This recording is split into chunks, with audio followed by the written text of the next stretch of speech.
ગોંડલ તાલુકા police station ખાતે 24/7/2025ના રાત્રિના સમયે જાહિદભાઈ રહીમભાઈ ખોખર સંધિ ગોવા 38 રેસ કોઠારિયા સોલવન રાજકોટ વાળાઓએ ગોંડલ તાલુકા પોલીસ સ્ટેશન આવી એફઆઈઆર રજીસ્ટર કરાવેલ છે કે તે ગોંડલ તાલુકા પોલીસ સ્ટેશનના રીબડા ખાતે જગદીશસિંહ ચંદુભા ગોહિલ મેનેજર છે. તે પંપે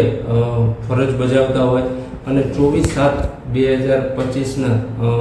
લગભગ રાત્રિના 1 વાગ્યાની આસપાસ પોતે ઓફિસમાં સૂતા હોય એ દરમિયાન ફાયરિંગનો અવાજ સાંભળવા મળે. તાત્કાલિક તેઓએ ઓફિસની બહાર જોતા એક મોટરસાઇકલમાં 2 માણસો મોઢે રૂમાલ બાંધેલો હતો તે ફાયરિંગ કરી જતા રહેલા છે અને આ બંને માણસો મધ્યમ બાંધાના હોય